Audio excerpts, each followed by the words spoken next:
a march of solidarity. Hundreds of web shop workers,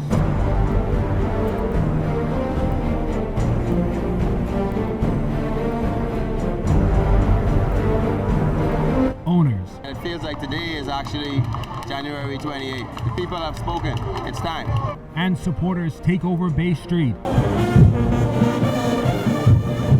They say they've come to save their jobs. Save our jobs! Save our jobs! To exercise their rights.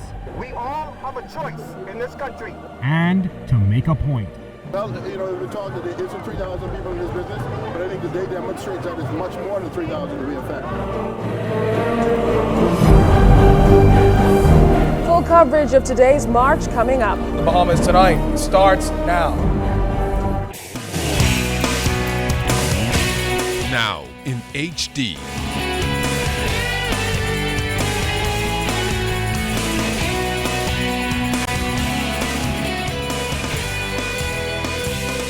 ZNS Network presents The Bahamas Tonight. This segment of the news is brought to you by BTC, powered by Lime.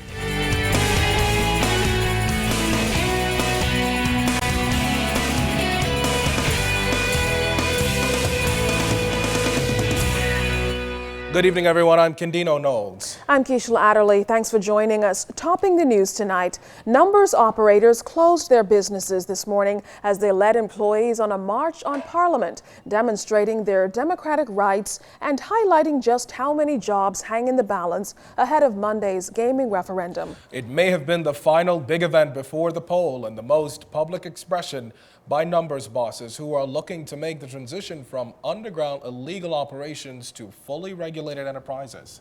Our Charisma Robinson and Janaea Noel Ferguson were downtown as the 100-strong group made the big statement.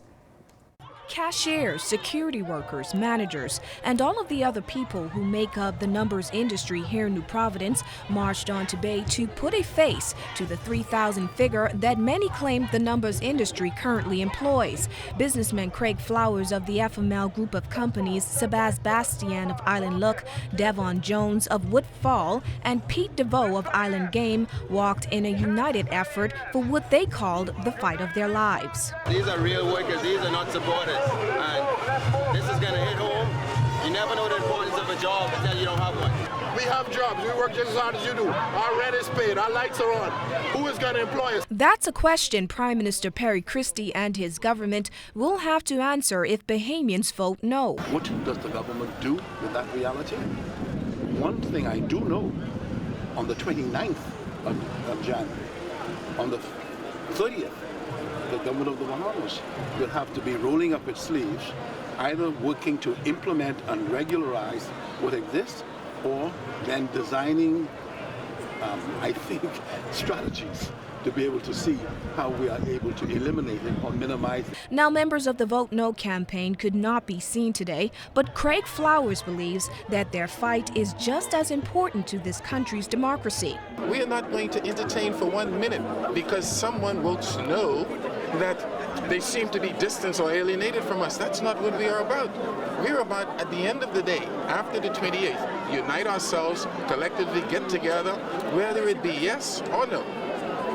Get our country back together and proceed down the guided line as to which the government foresees to go. Now, we also spoke to Reverend Philip McPhee, also of the Vote Yes campaign, who maintains that the church should not be involved in this process as it is a democratic decision. I think that the Christian church, which is a sensible grouping of people, are aware of the importance of this and are not prepared to show any sign that the church is at war with this, because if these people are unemployed, it affects our churches. Now, some number bosses, including Mr. Flowers, have indicated that they are prepared to shut down their businesses if Bahamians vote no on referendum day. We now go to our Janaea Noel Ferguson, who spoke to a number of bystanders today who gave their view on today's march.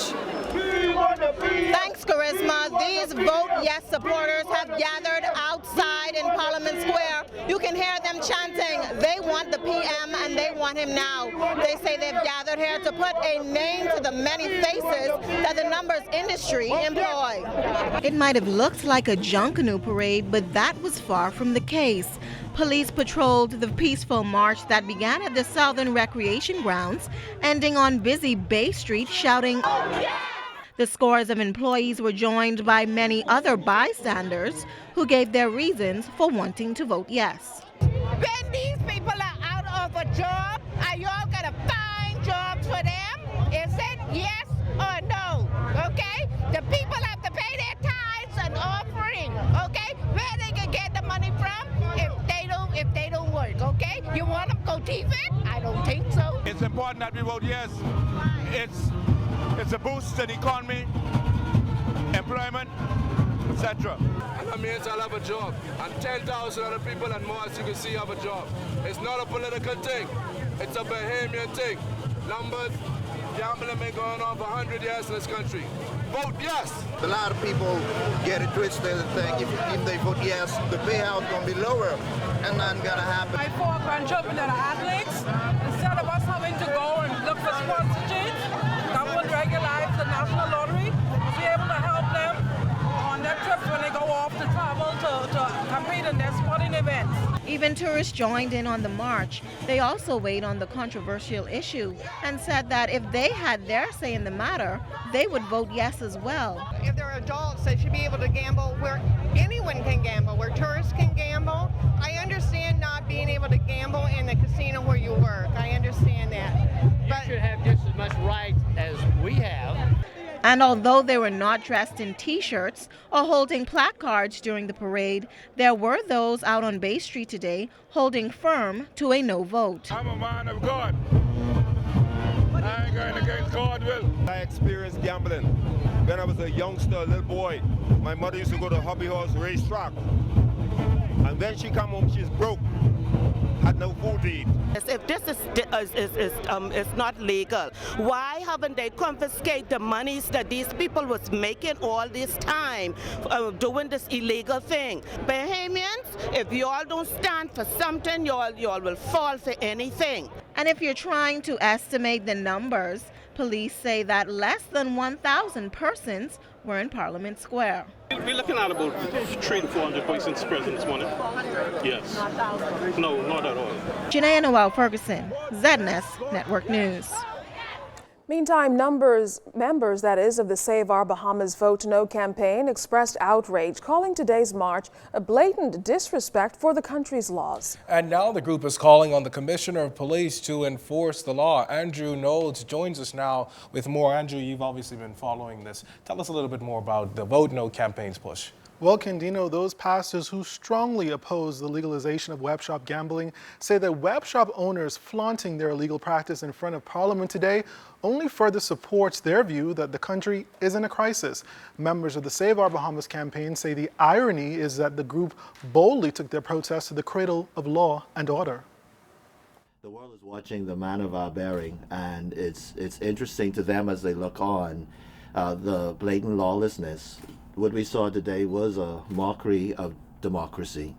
Whenever law-breaking criminals can come out and blatantly and get in front of Rawson Square, and our police officers are powerless to do something about it, we have reached a day in this country where many are aching and they're woeing. Web shop owners and hundreds of workers in those illegal enterprises put their operations on hold for several hours today, taking a strong stand for their livelihoods in Rawson Square. But the pastors aren't concerned about the numbers, but more so at the spirit of lawlessness. They're calling on the Commissioner of Police to act in accordance with the law. Every web shop owner who was openly proud to display that they are complicit in a crime in the front of Parliament was not asked to present themselves to law enforcement officials it tells you we are in deep trouble, ladies and gentlemen. The Commissioner of the Police must forthwith step forward, arrest, show that he is in charge of law enforcement in this country. Not Flowers, not Sebastian, not Island Luck, nor Island Games, nor Paradise. They're not in charge. The Commissioner of Police is a trained and respected law officer, and he must show who is in charge of this country. It is imperative. But more than that, Pastor Lyle Bethel is concerned about an advertisement in a local daily where web shop owners are making promises to help bolster the police force's crime-fighting efforts if Bahamians vote yes. Through regularization and taxation of the gaming industry, we will be able to further equip the uniformed branches of our country. Vote yes. This is obscenely offensive. Obscenely so. These guys, these number guys, have been thumbing their nose at law enforcement agencies for years, decades, and they have the nerve to say, to suggest to the Bahamian people, oh, we like the police, or we respect the police, or we want to do all that we can to make the police more effective in their job. Don't they understand how hypocritical they are? And regardless of the outcome, Reverend Ranford Patterson says much resources and money will have to be spent.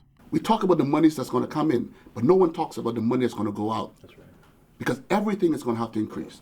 The police force is going to have to increase. The social service is going to have to increase. Everything is going to have to increase in order to man whatever happens if there's a yes vote. So I hear all the stuff of what's going to happen if it's a no vote. But what about what's going to happen if there's a yes, if there's a no vote? Or if there's a yes vote? What's going to happen? We're not talking about all of the expenses that the government will still have to incur if there is a yes vote. All we ask that Bahamian people do is hear both sides of the story and make the right decision. And we feel the right decision is indeed a no vote. Meantime, the pastors maintain the response they've been receiving has been overwhelming, and they believe their campaign is on fire. Now, Save Our Bahamas will hold a mass rally on Friday at 7:30 p.m. at R.M. Bailey, where they will be sharing 7 reasons why the country should reject the gaming industry.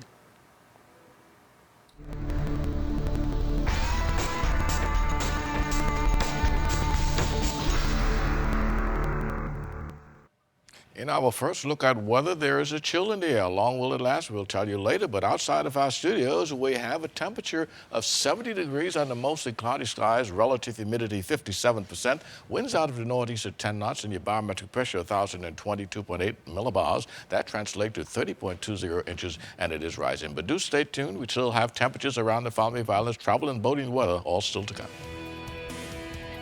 Well, still to come, day 3 of the Earth Village trial. Find out what happened today. And air conditioning problems send students home. We've got the story coming up. You're watching the Bahamas Tonight in HD.